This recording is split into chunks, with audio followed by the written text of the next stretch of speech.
What's up, everybody? Brandon here with Lines on Paper, and this is my review of Marvel Comics Champions Volume 3, Issue number 5. So, I picked this book up because I've been a fan of the Champions series since it started with Mark Waid and Humberto Ramos in Volume 1.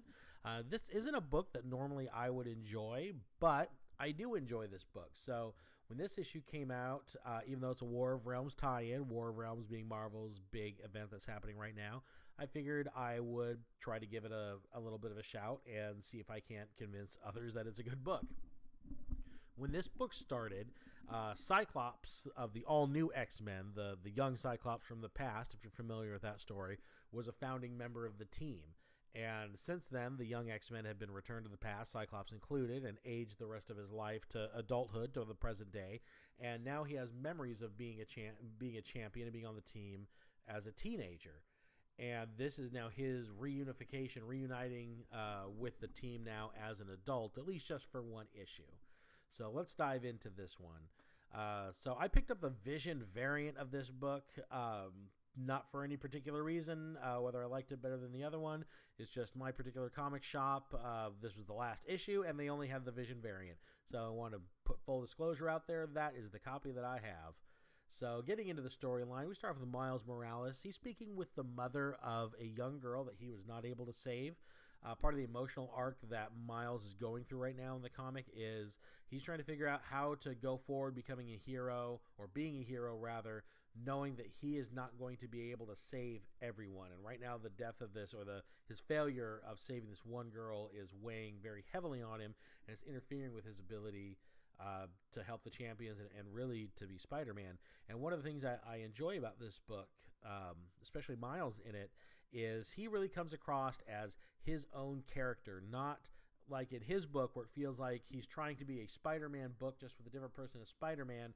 This, he feels like his own separate character. He just happens to have spider powers, and I really enjoy that. I like that for his character. I think it's a better writing, or a better vehicle for him right now. At least I prefer him here as to his regular book.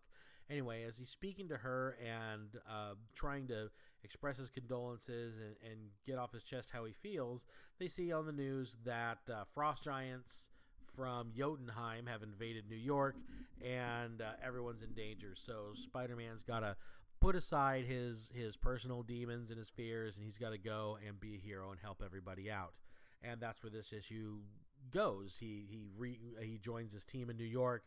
The champions try to battle back these frost giants that are taking over North America, and they quickly find themselves in over their heads.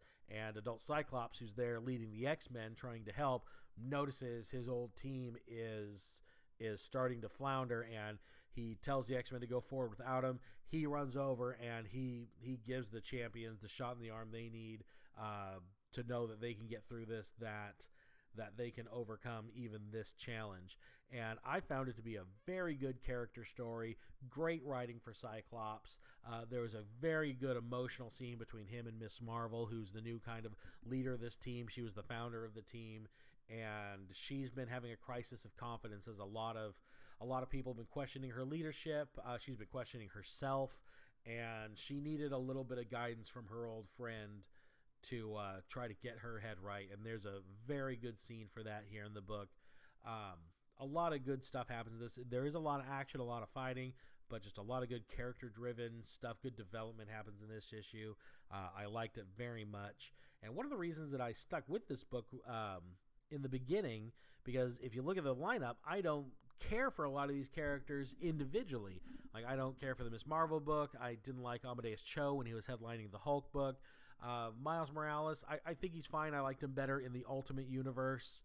I don't care for him and Peter being in the same world together. I think Miles is better off on his own, which is one of the reasons I like him on Champions. But the character Vision, I really enjoy. She's a tragic character. She comes from the miniseries Meet the Visions, or canceled series, I guess, where Vision created his own android family, and that series ended very tragically, with the only surviving characters being Vision and his daughter Viv.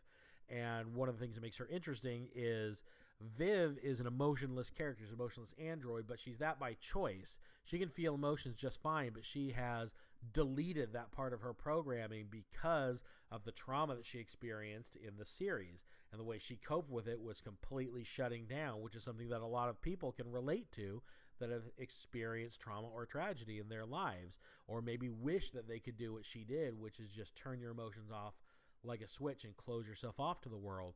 So it makes her a very interesting character when she's written well, and currently the guy who's writing has a bit of a hold on it. I didn't care much for the direction of the book in volume 2, so I didn't finish that arc out, but since the relaunch, I've enjoyed it a little bit better. But this book focuses more on young Cyclops. He was probably the only person on the team who did not want to lead the team. Everybody else would kind of squabble what their next course of action should be, how they should handle X, Y, and Z problem that they're going up against, and then they would always kind of stop talking, turn to Cyclops, and Cyclops would shrug and say, well, I'm not the leader, but if I were, here's what I would do, and usually that's the course of action they would go with. It really showcases Scott Summers as just the natural leader. It's what he's meant to do. It's what he's good at. He is a solid mind, doesn't crack under pressure. They kind of make fun of him for being a bit nerdy, a bit square. Part of it comes from he's displaced at a time, so he likes what they would consider old things from the 80s and 90s from his time growing up. And it makes him a bit out of place, but at the same time, they respect him for the leader and the tactician that he is. And when he ended up having to leave the book, it was actually a very emotional scene where he only tells Miss Marvel that he's leaving. He can't bring himself to tell the rest of the team, and he confides in her that his time with the Champions is the only time that he felt he could relax, because he's got all this pressure on him with the X-Men as the natural leader of the team, the ambassador of the Xavier Dream, the savior of the mutant race. All of that's not on his shoulders here, and he misses that. This was him being a kid for the first time in his life. He never really got to be a young kid, a teenager, and with this group, he felt like he was just with a group of friends, and he could just be Scott Summers, not just be Cyclops. So I enjoyed his arc through the original Champions book. If you get a chance to pick up maybe some of the trades of the original series, I would say it's definitely worth a read. It's a bit light on the superhero action. They tried to take on a bit more real world issues, which I could have taken or leaving. What I liked about, or taken or left, what I liked about the series was the character stuff, the stuff with Viv Vision trying to exist with with human teenagers, Cyclops trying to relate to the rest of the team, Kamala Khan, who founded this team, Miss Marvel, but she is a very flawed leader and she knows it. Nova, who is a very cocky and arrogant character, he has to get he gets a bit humbled in some of their adventures. So a lot of good stuff happens here. This is probably the best I've ever seen any character that's on this team is in this book. So even if you don't like these characters, I encourage you give this book a chance. Try to pick up the tie-in. It does tie into the War of Realms if you're reading that, if you want to give it a shot for that. If you're an X-Men fan, this was a very good Cyclops-driven issue. If you just want to add this for your X-Men collection. If you read the original Champions and have not given the book a chance since its relaunches, this is a good one to come in on.